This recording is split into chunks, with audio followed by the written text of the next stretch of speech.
absolutely. Can we talk about other examples of impact and just purely in employment? Because it seems like there's this all new business activity. Can you talk about sort of the impact that you see, talk about the local impact that you see from a from an economic perspective in terms of employment and skill development that can, really transform a person's career, send them on a whole new career path? Does anybody have experience with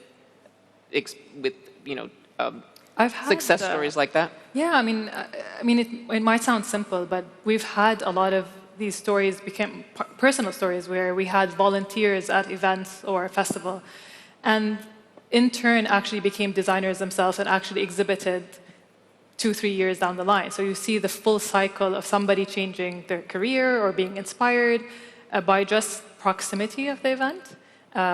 And just seeing what's possible, that it could be a career, and then actually taking charge of their life. You see a lot of these examples, and that's what keeps a lot of us keep going from the sleepless nights that we have. But I think those are like impacts, although one, you measure them quantitatively, it does massive change.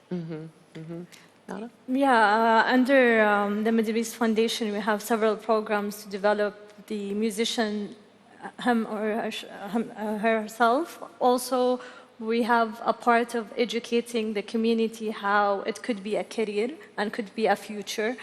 As well, there is a musician and there is a whole team around that musician. So we have several programs where we develop the artist management program for anyone who's interested in developing artists. And we have as well Hunna mentorship is dedicated for women in music. And this is very important for us because especially in the MENA region, still being a woman performing on stage, still it's, I would say it's not an easy, task to be in. And we create this safe environment where women can sit and share their learnings and develop from each other.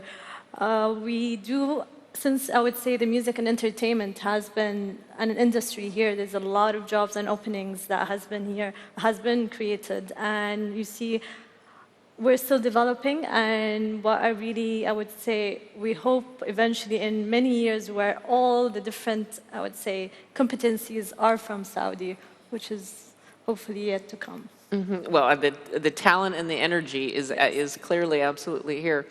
Let's talk about, I think somebody mentioned changing the narrative and also sort of the mindset outside of Saudi about what the culture and what the kingdom is, and also internally for the native population, the ambition and what's possible has grown so much. How have you measured the impact of that on sort of the local ambition of people that may want to work in music, may want to learn how to program an immersive technology, may want to pick up a camera and make their first movie? I know that's sort of intangible, but that's the soft power that we've been talking about here all day. Yeah, no, I think, like you said, culture and film for me is one of the strongest soft power anybody can have, and especially having a film festival. When you're showcasing a film, you laugh, you cry, you feel. And that's something that you evoke. And I think that sort of, in a very simple way that sort of translates into trying to lure in people. Because there's a large creative community, and we've seen, and I'm not sure if people are aware, but when we started the foundation, we found that there was, a women's college in Jeddah, which was already teaching film under the garb of, media and sciences. So we found a lot of filmmakers already there. And what we have done is, ever since we have enabled, we give a grant program to them to complete their projects when they're graduating. So the graduation projects are funded by us. We have a lot of outreach programs at different universities. And I think the core thing that we are doing is sort of educating them at the diversity of jobs that you have. Not everybody has to be a writer, not everybody has to be a director. There are lots of different aspects. And, the foundation's not on its own. The Ministry of Culture, the Film Commission, all of them are supporting in capacity building, doing different programs. We ourselves run different labs and programs through the year. We also have music and film, so we're integrating with, different aspects of the different commissions and different organizations and institutes in Saudi. So it's been a trajectory where we've seen a lot of people come through. We're seeing more and more interest. I think you talked about volunteers. We've seen a lot more volunteers come in. We just did a 48-hour challenge. We have, young filmmakers that are wanting to, or not even filmmakers, they're just users of phones and cameras wanting to understand the industry. So we've had a fair amount of interest, and I think it's great to see the results. It is intangible, but it is tangible at the same time. We're seeing, more people attend the festivals. You're seeing more people attend Middle East. So there's lots happening. There are a lot of people coming through. And I think in a few years, you'll see a dramatic change. Already it's changed over the last 5 or 6 years. And I think it's just here to grow. Mm-hmm. Absolutely. Mohammed, can you talk about on the technology side, are there advantages in Saudi, that there skill sets, or are there things that you can bring to the table? And then also at the same time, are there obstacles? Are there things that people need more training for, need more familiarity with? I know everybody is wired with their phones, but I'm curious about, is there a technology gap that you are overcoming? There is, because the technology is evolving very fast. But we have been in this business for a decade and a half. So 15 years taught us many levels of challenges. So, but I have another perspective to that subject is when the challenges on the table or in the business, it's opening new markets from different perspectives, opening new markets for career development, for talents development, opening markets for IPs, opening market for SMEs, subject matter experts, and also SMEs as a startups and a solo business. So I believe what's happening in this movement, it's a blessing, it's a golden age for local here in Saudi Arabia, is there is a platform, visionary leadership, and a platform that enable all the creatives to fill the gaps and know what's the gaps, because we all headed to one vision, we all headed to one goal. So with cultural diplomacy that enable the creative individuals, I believe we can define what's gaps that need to be filled. And I think our role as a company or our role as a professional in our creative industry is to fill that gap where the programs can uplift the skills and maybe knowledge transfer from a global scale or professionals, like we learn the graphics from the Far East, but at the same time we learn how we use the technology and film industry maybe from the Western. So I believe what's happening here is combining and starting from where others stopped or where others already in current situation. So there is so many challenges, but we're running fast. So and once we are running fast, so we need to adapt what's happening internationally. And when challenges are here in our industry, here it comes with all opportunities that we can fulfilled by our creative individuals. Basma, obviously design design is everywhere, and design is not, is the incredible architecture that I've seen around. How would you say that having the festival and the different competitions that you've had, how has that changed or impacted the mindset of what's possible from people that are coming through, especially young people that are maybe picking up a drafting pen for the first time, or however they come to it? Yeah, and I think, I mean, I joke that we all are multi-hyphenated because we might have very different backgrounds. You might be a science background, you might be an engineer, and then decide, I want to go into design.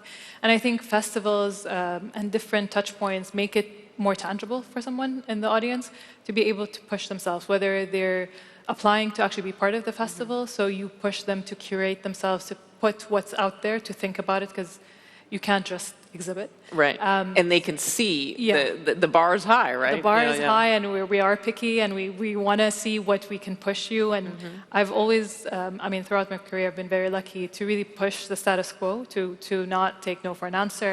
So even with design, and as you said, design is in everything. It's kind of very hard to kind of say this is design or this isn't design. Right. It's really interesting to see when you kind of root the audience, the local audience, of what is possible. And like everybody said in the panel, creating a workforce of like, okay, there's a designer, there's also somebody who's prototyping, there's production, you have to look at it from a commercial perspective, you have to look at the entire stream. And you're just one blip, and then you have to kind of build your infrastructure. And these festivals are platforms for discourse, they're platforms to build connections and build your journey alongside with it. Interesting. Excuse me, Nada. I'm told that Sandstorm, one of your Sandstorm, excuse me. It's okay, everyone calls it Soundstorm. Soundstorm, forgive me, I didn't my own scratch. Soundstorm is Saudi's Coachella. You know, incredible artists come. Let's talk, we were going to talk about the sort of local versus, you know, outside of Saudi. When you are doing Soundstorm, when you're programming that, are you thinking about both? Are you thinking about drawing, you know, attendees or interest from outside Saudi? Or are you thinking, I really, being a music festival, I need to get people from the local region to come? I think our ingredient is to really serve our local communities and serve Saudi. And for us, in creating any, I would say, cultural festival, if you put your communities first, and when you build a festival from the community themselves, I think automatically the global audience will follow. What we do in programming, we really focus on ensuring it's the right program, ensuring having also, other than serving the Saudis and the communities and being more, you know, up to the top quality, we ensure to invite international artists to come and share these stages with our local audiences and also with our local and regional artists. With that, we have a cultural exchange. A lot of the artists come for the first time and go back to their own countries and, you know, send that message that actually, you know, they're like us, and actually there's a lot of energy coming out from this country. So we basically, when you put the right program and you focus really on your audience and what your audience need, a lot of these connections and a lot of these kind of, I would say, outcomes happen naturally. Yeah. How is that sort of infrastructure for popular music, commercial music? Have you seen with now festivals and much more performance art, have you seen growth in sales and downloads and streams? It would seem that the two would follow. Yeah. Yes, definitely. We always measure our impact socially and economically. This is how we refine our strategies. This is how we kind of obtain our learnings and know how can we develop further and better. We listen to our audiences. We always follow up with them. And for example, XP Music Futures is for the musicians, and everyone loves music. And what's beautiful about it is we kind of go there and listen and become the voice of these musicians to the relevant stakeholders. And in terms of, we did actually a study, and we found that any artists, international artists that come and perform in Soundstorm, they have actually increased in their streaming after Soundstorm. Oh, I can imagine. Yes, for sure. That's got to be exciting. Let's talk here. We've got 8 minutes left. Let's talk about the financial, the bottom line, the sort of the hardcore financial. I understand that there is so much energy right now that is not a primary focus in some cases, but Muhammad, you're running a private business. I would imagine that profits matter to you. How are you balancing the newness of what you're doing technologically and culturally with turning a profit with backyard symphonies? Sorry. Yes, I think we all here not only to show the beauty of our culture or show the beauty of the culture and forget about what's the engine and the fuel of these institutions and organizations who can enable creative individuals. So truly how to balance between having the most creative and have unleashed creativity to all designs and other aspects of cultural sectors is to have a solid business background with operation excellence that can be backed up to the creative people. I apologize. No problem, no problem. I'm going to ask Shivani, you hold that thought, and I'm going to ask yes, thank you. Do you have water? Do you need water? Okay, Yeah. Gotcha. Shivani, So, you've talked about obviously the emergence of filmmakers and going to other festivals. Are you seeing, a career track now that was available for? Well, I know we've talked about the impact of jobs, but are you seeing a career track for people in Saudi that they just didn't have before?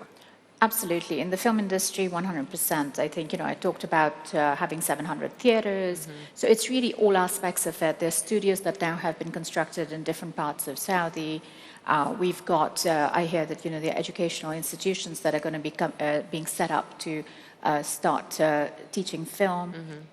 There is, and I think something that Bsmة said really struck home to me.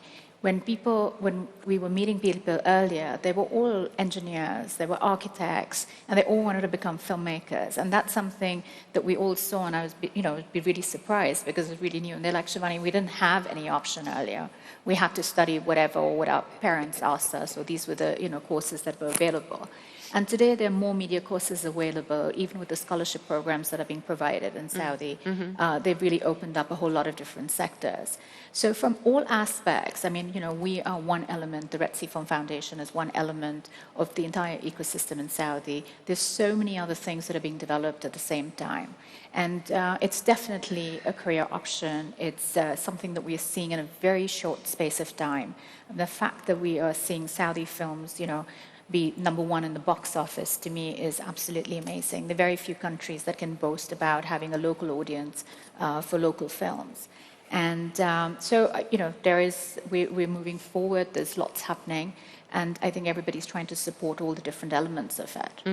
In terms of attendance for the Red Sea Festival, do you consciously try to make it a mix of people from Saudi, people from outside, or is it the focus is to really engage Saudi residents? So we're an international festival, and we are focused on the industry as well as the local audiences.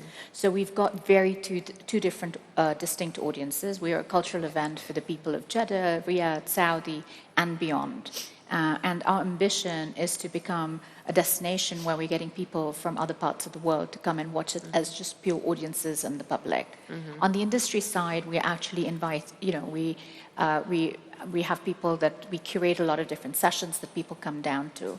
But what we saw in the last few years is that a lot of people have started coming down on their own dime.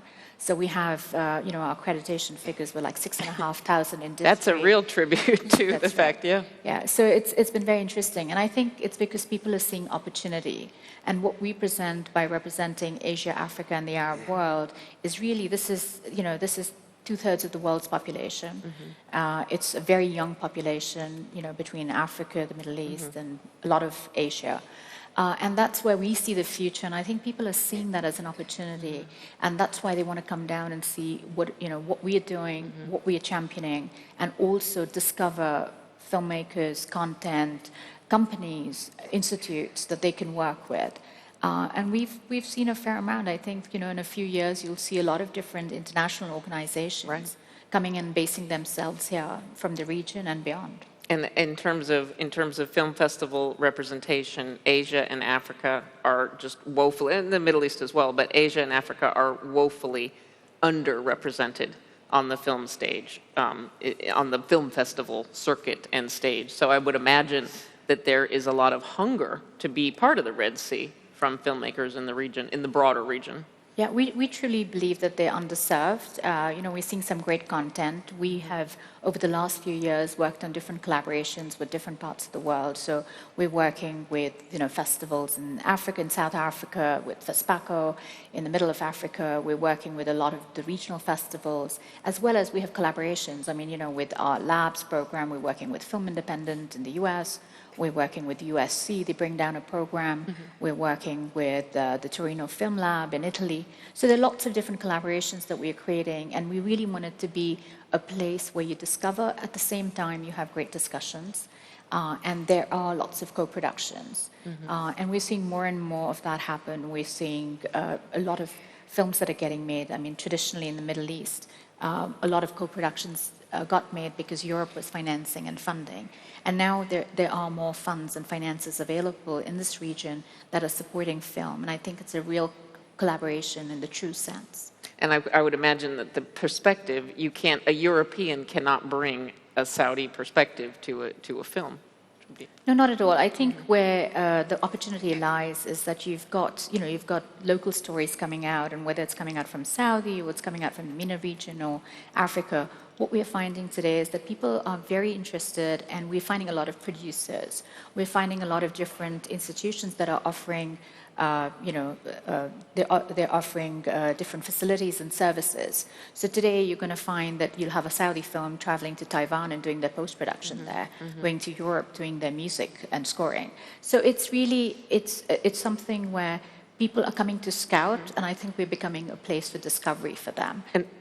And that is a form of cultural exchange, just as it would be if artworks were traveling to a museum. It's very interesting. 100%. Yeah, I think it's for us. It's truly the conversations that you see are great, and I think it's not only the industry. I also see it with the public and the audiences that are coming in. They are the questions that are asked, the discussions that take place. We show over 100 films from 60 to 70 different countries. We have the filmmakers there. It's contextualizing. We've talked a lot about Korean cinema, and I'm hoping that one day Saudi cinema will have the same impact and effect. Right. And it's audience development as well as industry, and supporting both the aspects together. It's a lot. Muhammad, I'm going to give you the last word here, and I'm going to ask you, since part of you are in the tech business, tell us something that you're excited about for Backyard Symphonies. Something, and we don't have much time, but just anything that you're excited about coming up, something looking ahead for your company. Actually, we have been blessed to have running a center of future art. So what's exciting is still continuing blending the human creativity with technology, and have more technology displays that showcase how creative are the human and or the human creativity with different aspects on different angles and different mediums. I think the exhibitions of the RIA Art Futures is the most exciting projects that going recently. Gotcha. Well, thank you all so much. Appreciate your time and your insights. We are out of time. Thank you. Thank you. Thank you.